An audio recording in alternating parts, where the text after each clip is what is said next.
Yusuf Faisal, SIM KME. Saya Hendi Widyaningsih dengan nomor absen 25, NIM 2429211038 dari Prodi S1 Akuntansi. Di video kali ini saya akan menjelaskan materi ke-11 dari pertemuan ke-11 dari mata kuliah Lab Akuntansi Keuangan. Nah, di sini ada 5 soal yang akan saya bahas mengenai laporan arus kas yang berkaitan dengan arus kas masuk dan juga arus kas keluar. Nah, untuk soal yang pertama di sini ada diberikan transaksi selama tahun fiskal terakhir. Nah, di sini transaksinya tuh sebenarnya ada banyak. Nah, di sini kita disuruh untuk mengelompokkan pernyataan aktivitas arus kas yang terpengaruh, dan juga ini masuknya ke kas keluar, kas masuk atau tidak ada efeknya. Di sini diberitahu, sudah saya rangkum informasinya itu untuk menjawab kolom pertama, statement of cash flow activity affected. Di sini tuh ada operasi atau operating. Nah, yang kedua ada investing, dan juga yang ketiga ada financing, yang terakhir itu non cash. Ini transaksi non cash. Nah, untuk kolom yang kedua, untuk cash inflow, outflow, or no effect, di sini ada cash inflow atau kas masuk, cash outflow atau kas keluar, no cash flow effect atau tidak ada pengaruh dari transaksi ini. Nah, langsung saja di sini saya buat dalam bentuk tabel supaya mempermudah dalam pengelompokan. Nah, untuk yang A itu sini saya langsung terjemahkan. Ternyata di sini mencatat depreciation expense on the plant asset, dicatat beban penyusutan atas aset pabrik. Nah, ternyata di sini masuk ke operating untuk di statement of cash flow-nya, dan juga dia ternyata tidak ada efeknya terhadap arus kas. Nah, kenapa tidak ada? Karena penyusutan itu bukan pengeluaran kas, tapi dia tetap mengaruhi laba rugi, makanya harus tetap dimasukkan ke dalam cash flow atau statement of cash flow. Nah, yang B itu dicatat dan dibayar beban bunga. Nah, karena kita mencatat dan juga dibayarkan beban bunga, itu artinya kita akan mengeluarkan kas, yang dimana dia masuknya ke cash outflow, dan juga dia masuk ke dalam operating untuk beban bunga, karena untuk expense, berkaitan dengan expense itu masuknya ke operating, walaupun memang bukan operating, karena ini nanti akan mempengaruhi dibayar tunai, tapi termasuk dalam aktivitas operasi, dan juga dia mempengaruhi aliran kas, karena kita membayar bunga, otomatis kas kita akan berkurang. Nah, yang C itu diterima hasil kas dari penjualan aset pabrik. Nah, karena diterima itu artinya kas kita nantinya akan bertambah, yang dimana kita masuk ke dalam cash inflow, dan juga di bagian dari investasi, karena di sini penjualan atas aset pabrik atau aset tetap, makanya kita masukkan dia ke investasi bukan ke operating. Nah, di sini penjelasannya penjualan aset itu tetap menghasilkan kas, termasuk aktivitas investasi gitu, makanya masuk ke dalam investasi. Nah, yang D itu ini diakuisisi tanah dengan menerbitkan saham biasa. Nah, sebenarnya ini tidak ada pengaruhnya di laporan arus kas, karena tidak mengeluarkan kas, karena dia hanya mengakuisisi tanah itu dengan cara menerbitkan saham biasa, maka tidak ada pengaruh kas masuk atau kas keluar, karena hanya pertukaran tanah dengan saham saja. Nah, untuk yang selanjutnya E, dibayar dividen kas kepada pemegang saham preferen. Nah, karena kita membayar dividen itu artinya kita akan mengeluarkan uang atau cash outflow. Nah, ini masuk ke dalam financing karena berkaitan dengan saham preferen. Dan dividen kas ini itu pengeluaran yang diberikan kepada pemegang saham. Nah, untuk yang F ini dibagikan dividen saham kepada pemegang saham biasa. Nah, kalau tadi dibagikan dividen kas, ini dibagikan dividen saham, yang dimana berarti tidak ada pengaruhnya atau non cash masuknya, dan tidak ada pengaruh kas keluar atau masuk. Nah, dividen saham ini tidak melibatkan kas, karena hanya pembagian kas saja. Untuk yang G, dicatat penjualan secara tunai, yang dimana dia masuknya ke operating, karena penjualan itu nantinya kita akan mendapatkan loss atau gain. Nah, ini harus masuk ke operating untuk disesuaikan. Nah, ternyata karena kita menjual secara tunai, maka kita akan mendapatkan kas, yang dimana penjualan tunai ini menambah kas yang dicatat sebagai aktivitas operasi. Nah, yang H itu dicatat penjualan secara kredit. Nah, dia tetap masuk ke dalam operasi, karena nanti ada masuk ke dalam operasi, tetapi dia tidak ada efeknya karena dia tidak ada penerimaan kas saat itu, jadi hanya piutang saja, tetapi tetap masuk ke dalam operating atau account receivable. Nah, yang I itu dibeli persediaan secara tunai. Nah, karena kita membeli persediaan itu artinya kas kita akan keluar, outflow. Nah, ini masuknya ke dalam operating karena nantinya kita akan membeli persediaan yang dimana itu masuknya ke dalam operating. Nah, pembelian dengan uang tunai itu termasuk dalam aktivitas operasi. Dan juga ini dibeli persediaan secara kredit. Kalau tadi secara tunai, kalau ini itu secara kredit. Nah, dia tetap masuk ke dalam operating, tapi tidak ada kas yang berpengaruh karena ini belum dibayarkan secara tunai, jadi belum memengaruhi arus kasnya. Itu untuk pertanyaan P13-2A. Nah, untuk P13-1A, untuk P13-2A, ternyata di sini itu ada saldo akun yang berkaitan dengan akun ekuitasnya Cipo Ltd pada akhir tahun. Nah, di sini sudah diinformasikan untuk 2016 dan juga 2017 ada share capital ordinary 10.500 dari 10.000 share, 10.000 lembar masing-masing. Nah, di sini 2016 itu 130.000 dan 2017-nya 155.000. Nah, untuk share capitalnya ternyata juga ada preference, yaitu totalnya 5.000 share. Di sini tidak ada kenaikan, dan juga retained earning di sini ada kenaikan sebesar 50.000. Nah, di sini tuh ada dividen saham kecil yang diumumkan dan diterbitkan pada 2017.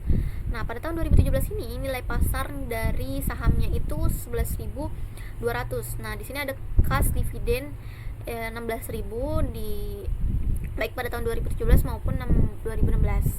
Dan juga saham biasanya ini tidak memiliki nilai nominal maupun nilai tercatat. Nah, instruksi yang pertama itu pertanyaannya, berapa jumlah laba bersih yang dilaporkan oleh Cipo Ltd pada tahun 2017.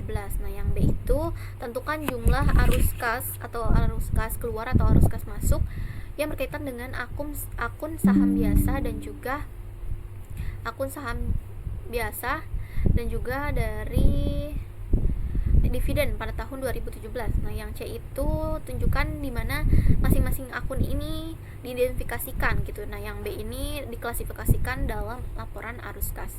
Nah, informasinya ini untuk mempermudah dari retained earning tahun 2016, ada retained earning tahun 2017 yang dimana kalau kita lihat di sini ada kenaikan sebesar 50.000. Dan dividen tunainya tadi sudah diberitahu 16.000 dan juga ada dividen saham 11.200. Nah, untuk jumlah laba bersihnya yang dilaporkan Cipo Ltd tahun 2017 itu tinggal kita hitung dari rumus income total net income-nya atau laba bersihnya itu kenaikan dari retained earning-nya ditambah dengan dividen tunai 16.000 dan ditambah dengan dividen saham. Nah, ternyata laba bersihnya itu ada 77.200, sehingga pada saat kita jurnal itu di debitnya ada income summary.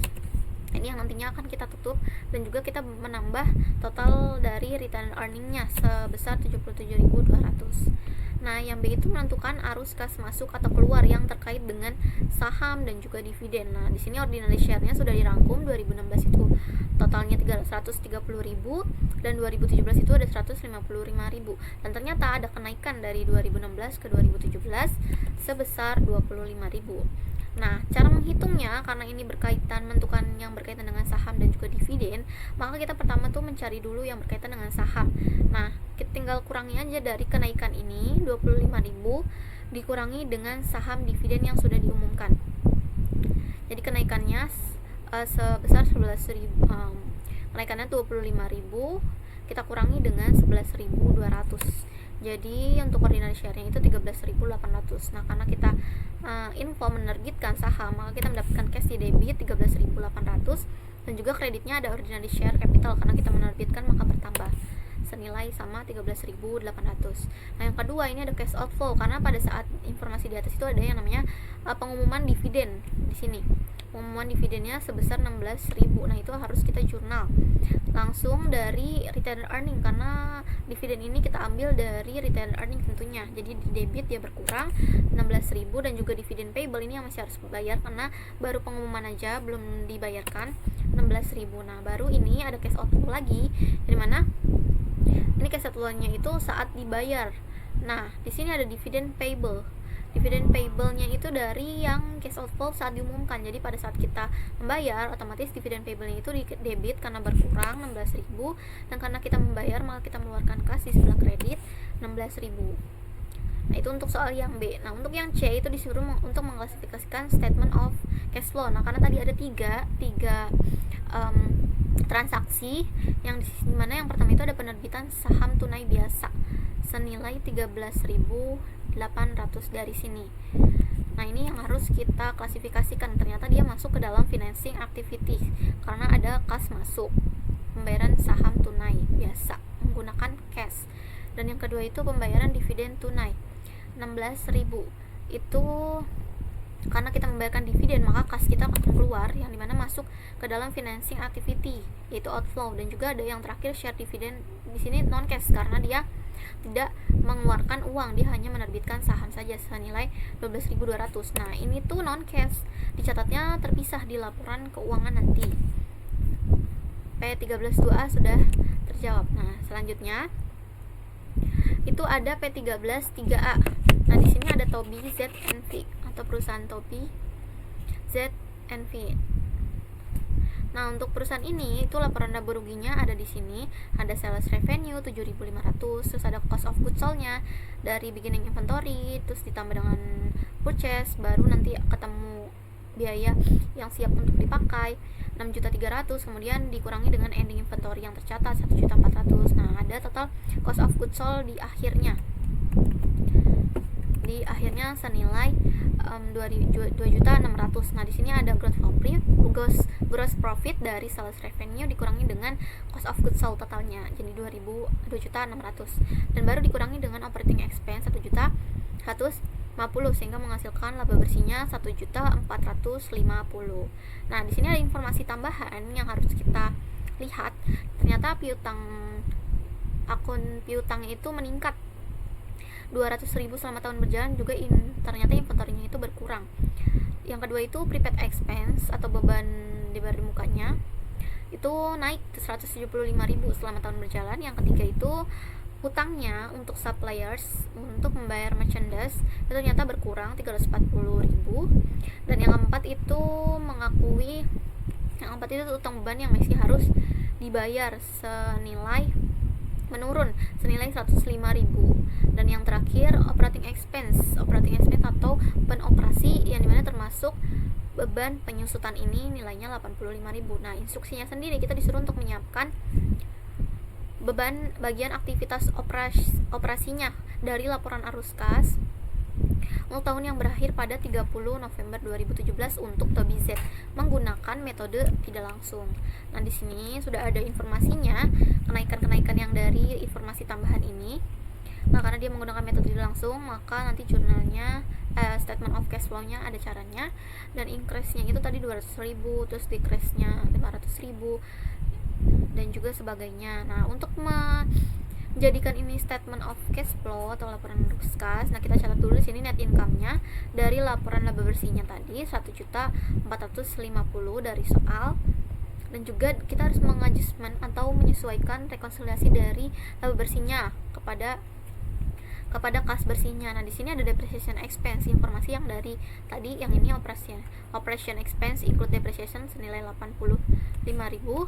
Dan juga ada kenaikan dari inventory receivable. Nah, karena ini ada kenaikan itu artinya akan mengurangi kasnya ini karena kita tidak menerima uang tunai karena baru hanya ada piutang saja, maka dikurang 200.000. Dan juga ada penurunan dari inventory. Nah, ini penurunan ini akan menambah karena ketika inventory-nya berturun maka kita akan mendapatkan kas dari penurunan inventory. Dan juga ada increase in prepaid expense. Increase in prepaid expense tadi ada di sini 175.000 dikurang karena dia bertambah ya. Karena bertambah nanti di laba rugi itu dia akan mengurangi pendapatan, maka harus kita sesuaikan di statement of cash flow karena sebenarnya prepaid expense ini tidak mempengaruhi kas sebenarnya, jadi harus kita kurangkan. Nah, decrease in account payable 340 karena dia di sini akun utang dagang 340-nya turun, maka kita mengeluarkan kas karena membayar. Juga ada decrease in expense payable, kita juga membayar beban-beban yang memang harus dibayar. Maka untuk totalnya dari ini itu ada 85 dijumlahkan semua kecuali tadi ada minusnya. Nah di sini ternyata kita mendapatkan minus dari adjustmentnya sendiri, dari jurnal penyesuaiannya sendiri senilai 235.000. Nah untuk net cash yang didapat dari operating expense, net cash provided, itu tinggal kita kurangkan karena di sini minus, itu artinya harus kita kurangkan 1.450.000 dikurangi dengan 235.000, jadi 1.215. Nah selanjutnya itu ada P13 3A. Nah sebenarnya di sini soalnya itu diambil dari P13 3A, hanya saja dia instruksinya berbeda. Dia disuruh untuk menyiapkan laporan seperti tadi tapi menggunakan metode langsung. Nah ini informasi yang kita dapatkan dari sebelumnya, tinggal dipindahin aja. Nah untuk mencari menggunakan metode langsung itu agak berbeda. Yang harus kita cari itu pertama cash yang diterima dari customer. Nah ini menggunakan sales revenue 7.500.000 atau pendapatan penjualan. Nah dikurangi dengan akun receivable, karena akun receivable ini meningkat, maka sales revenue kita juga akan berkurang nantinya, sehingga ketika dikurang hasilnya itu 7.300.000. Nah yang kedua itu ada cash paid for operating expense. Nah sini ada operating expense senilai 1.150.000 dari sini, dari laporan laba ruginya. Nah untuk mencari totalnya kita harus mengurangi dulu dari depresiasi yang 85.000 ini, baru kita tambahkan dengan kenaikan dari bebannya, karena kan beban itu kalau misalnya bebannya bertambah, sama-sama bertambah itu ditambah. Nah karena ada depresiasi di sini maka kita kurangkan, karena di sini operating expense-nya itu sudah include dari depreciation expense, maka harus kita kurangkan biar nggak double. Nah totalnya itu ada 1.240.000. Nah, yang ketiga itu ada cash pay to supplier. Nah, di sini ada cost of goods sold 4.900.000 dari soal 4.900.000 ini total cost of goods sold akhir. Kemudian ada decrease in inventory, yang dimana decrease ini tuh akan mengurangi dari cost of goods sold, karena cost of goods sold ini adalah barang yang siap yang digunakan. Ternyata ada penurunan nilai inventory-nya, maka inventory ini akan mengurangi dari cost of goods sold karena sudah terpakai, dan juga ditambah dengan penurunan dari account payable karena hutangnya berkurang, maka kita harus kurangkan juga, dan juga ditambah dari penurunan expense payable atau beban yang masih harus dibayar. Jadi total itu ada 4.845.000. Nah sehingga ketemu ketika kita udah mencari cash receive, cash paid-nya bisa langsung dibuat statement of cash flow-nya menggunakan direct method for the year end November 30, karena di sini bulan akhirnya itu dikasih tahu 30 November bukan Desember. Nah tinggal kita seperti kayak rekonsiliasi aja, jadi tinggal kita pindahin 7.300.000 dari sini, terus cash pay to supplier-nya kita mengeluarkan uang 4.845.000, dan juga kita mengeluarkan uang untuk biaya operasi di sini 1.240.000. Nah jadi untuk net cash from operating activities totalnya itu ada 1.215.000 pengurangan dari cash receive dari kas masuknya segini dikurangi dengan pembayaran, maka untuk net cash-nya dari aktivitas operasinya itu hanya ada 1.215.000. Nah untuk soal yang terakhir itu ada P13 5A. Nah di sini informasinya seperti tadi, agak sama. Nah laporan laba rugi untuk Ratigan PLC itu memuat informasi berikut. Nah ada service revenue-nya, ada operating expense yang mana tidak termasuk penyusutan 624.000, dan loss on disposal karena kita di sini ada rugi atas pelepasan aset tetap ternyata ada 25.000, dan income before income tax di sini pengurangan dari 970.000 dikurangi dengan 704.000 hasilnya 266.000, baru dikurangi dengan beban income, beban pendapatan pajak 40.000, jadi untuk laba bersihnya itu ada 226.000. Nah Ratigan dari ini laporan posisi keuangan Ratigannya itu memuat data komparatif atau perbandingan dari Desember 31 di bawah ini. Jadi perbandingan untuk 2016 sampai 2017. Nah, di sini ada informasinya. Nyata account receivable-nya itu meningkat 15.000, account payable-nya meningkat 14.000, dan ada loss on disposal karena ini berguna nantinya. Loss on disposal-nya 25.000, Terus ada increase, peningkatan dari income tax payable-nya 6.000 yang mengurangi kas, dan juga ada depreciation expense. Di sini dikasih tahu kalau depreciation expense-nya itu tadi tidak include dengan operating expense, jadi tidak boleh dikurang nantinya. Nah, untuk membuat di sini disuruh untuk membuat statement of cash flow menggunakan indirect method. Seperti tadi bisa langsung kita cari kalau untuk metode tidak langsung 226.000 net income dari sini, dari soal. Dan juga ada yang harus kita adjustment atau kita sesuaikan, ada depreciation expense dari sini. Ada depreciation expense 55.000, dan juga ada loss on disposal of plan asset ya tadi 25.000. Nah, di sini 25.000, depreciation expense 55.000. Terus ada increase, karena ini akun receivable naik, maka akan mengurangi kas karena kita belum mendapatkan uang tunai dari hasil entah itu penjualan atau penjualan aset atau penjualan biasa, maka dikurang nanti. Dan juga ada peningkatan dari akun payable karena kita meningkat utangnya, itu artinya kita meminjam uang, yang dimana kas kita akan naik sebesar 14.000 kenaikannya di sini.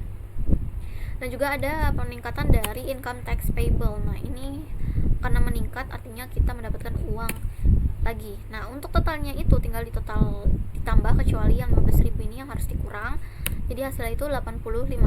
Nah, net cash provided by operating activities, dari aktivitas operasinya itu ada 311 dari penjumlahan 226.000 ditambah dengan 85.000, jadi menghasilkan 311.000. Nah, untuk net cash sudah terjawab. Dan untuk soal dari pertemuan ke-11, materi ke-11 sudah selesai. Apabila ada kesalahan atau kekurangan dalam penjelasan saya mohon maaf. Wabillahi taufiq wal hidayah. Wassalamualaikum warahmatullahi wabarakatuh.